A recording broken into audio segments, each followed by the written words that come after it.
Now, as I mentioned, I showed the ABC's health reporter, Dr. Norman Swan, earlier because he's saying now, finally, what we've been saying here for weeks and months, and that is there might not be a vaccine. We have to learn how to deal with a virus. It's going to be here. A lockdown's not going to get rid of it forever. Well, meanwhile, his son was talking about the pandemic on the other side of the world. He was discussing it with President Donald Trump. The Australian reporter Jonathan Swan used to talk to him in this very studio, now reporting for Axios in Washington. It was a fascinating exchange. Have a look at this. And if you look at death... Yeah, started to go up again. One. Well, right here, the United States is lowest in numerous categories. We're lower than the world. Lower than the world? Lower than what is that? Europe. In what? Look. In what? Take a look. Right here. Here's case death. Oh, you're doing death as a proportion of cases. I'm talking about death as a proportion of population. That's where the US is really bad. Much worse than South Korea, Germany, etc. You can't do that. You have Why to go. can't I do that? You have to go by. You have to go by where. Look, here is the United States. You have to go by the cases. Fascinating stuff. It is an interesting debate because you're talking about relative performance. Is it per case or is it deaths per million? We normally talk about deaths per million. Of course, the other point is this is a moment in time. Where are other countries going to be 6 months, a year down the track? This underscores, though, of course, the big challenge for Donald Trump. He was going pretty well as president, despite all the virulent opposition, if you like, until the pandemic hit the US. And this management of the pandemic is going to be crucial in the 3 months now, the 3-month run up till the election. Let's bring in former White House advisor Barbara Heineback to talk about these latest developments. And firstly, Barbara, thanks for joining us again on that. The pandemic, the way Trump has handled it versus how state governors have handled it. How much of a problem is it for him electorally? It's going to be one of his two top problems going into November the 4th. And one, of course, is the COVID-19. And he just did not show compassion. He did not show leadership. But then you ask yourself, who has? You know, when the state said they could handle it themselves, he said, OK, governors, mayors, go do it. It's up to the cities and it's up to the governor. So you look at something like Seattle, where the city was held under siege to the mayor there. And when Trump sent in the National Guard to help them, she said, no, go away. I think this is going to be, and this is a quote, the summer of love. Oh, yeah. You know, we watched a man get shot.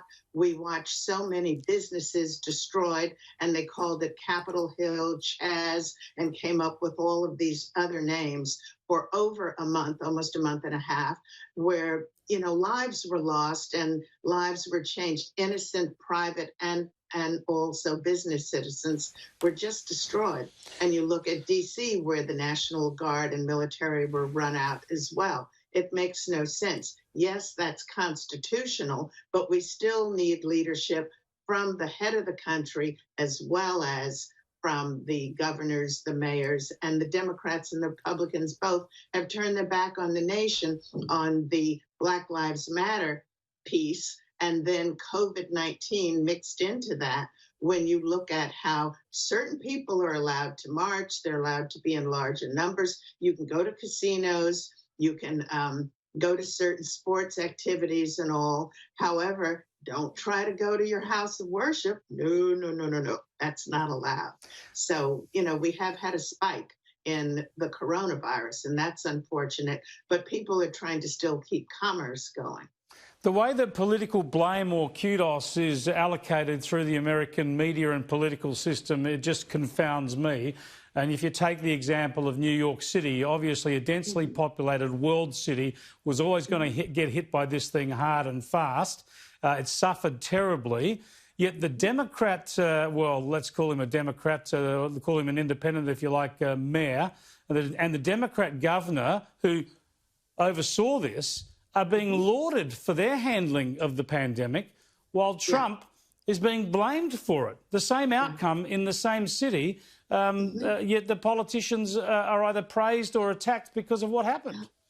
Yeah, it's kind of interesting to see the mayor of New York City, de Blasio, and he had 77 shootings over this past weekend, and there were, I think, a couple of dozen deaths.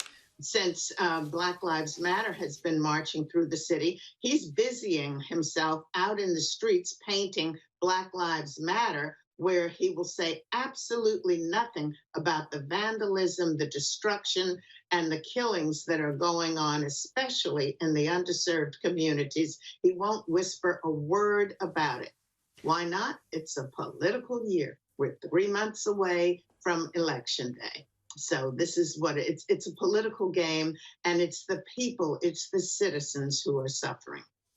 Well, one of the things that Donald Trump certainly has going for him is the same thing he had going for him, I think, last time, and that is a pretty appalling opponent to run up against, a very unattractive opponent, in this case, Joe Biden. And the GOP publicity machine have started to cotton onto this and put out some very telling ads about just how incompetent Joe Biden could be. Have a look. You gotta, I mean, we gotta reassure. Look, we hold these truths to be self-evident. All men and women created by go. You know the thing. Play the radio. Make sure the television. Make sure you have the record player on at night. The phone. Make sure the kids hear words. Poor kids are just as bright and just as talented as white kids. We've been doing everything we can do to keep Biden from being the nominee, and guess what? We tried it in Iraq. It's not working, so now we're going to try, in Iran. Excuse me. Thank you. Thanks for your time. Please come back in less than 13 years, sir. All right, Chuck. Thank you very much. All right. It's Chris, but anyway. I just did Chris. Yeah, it's funny stuff. I was just thinking, Barbara, you might, as a former Clinton advisor, you might not agree with my summary of Hillary Clinton as a pretty handy candidate to be up against, but it's handy for Trump to be running against that guy. It is if Trump does not take advantage of this poor man at this point. You do not attack an individual who is not only incompetent, but when he's mentally unstable and not capable of dealing with reality. It's sad. I feel saddest for Jill, his wife, and he introduced her not too long ago. He introduced his wife as his sister, and his sister as his wife. He did too. He did too. Well, I tell you what, the reason that he's so incompetent, because even at his age, he suggested that he would only serve one term if he were elected, and he is leading in the polls at the moment. All of this is why his choice of vice presidential running mate is so important. He's essentially said it needs to be a woman of colour. So whoever he chooses at this stage is a strong likelihood of being America's first female president at some stage in the future. I partially agree with you, with the exception of when you said is likely to be. What we know for sure is Joe Biden has no chance of fulfilling 4 years as president. Yeah. They can't just prop him up, for 4 years. I give him a couple of months at best. I think they're just trying to get him over the hump to January the 20th or the 21st, whenever the inauguration day is. And then soon after that, he will pass the baton to someone, probably a woman. And I wouldn't be surprised, Chris, if the people that are leading in the headlines today are not the individual who will end up being selected. Biden has very little to say about anything at this point, and it's going to be the Democratic National Committee coming together and the old Clinton-Obama team who will bring the person to the head. Now, two people that I believe, from my experience, that are, good pals of Obama would be Kamala Harris, and also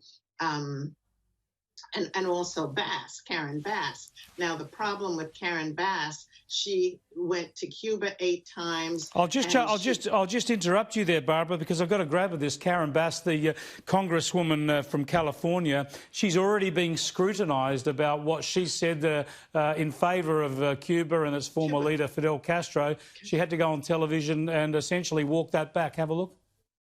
I absolutely would have not put that statement out. And I will tell you that after talking to my colleagues who represent the state of Florida, raised those concerns with me, lesson learned, would not do that again, for sure.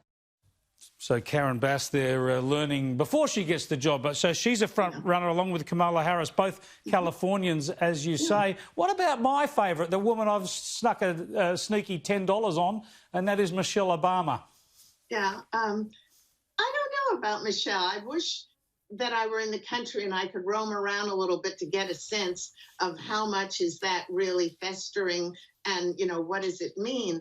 As far as both Karen and Kamala are concerned, we already know that California is going to be Democrat. You know, California always goes Democratic. Yep. It has the most electoral votes, 55.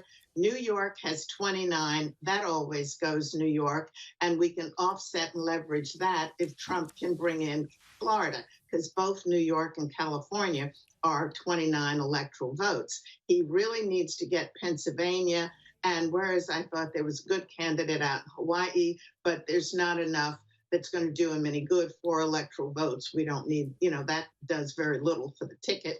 So I suspect come the next few weeks, we're going to have a surprise of who it will be. And I doubt that I'm not sure it's someone that's on the main ticket. It might be Michelle. It might be Michelle to have the next dynasty. We've had the Clinton dynasty. You know, we've had the dynasty. The Bush, the Clintons, the Bushes, now it's the Obamas. We shall see.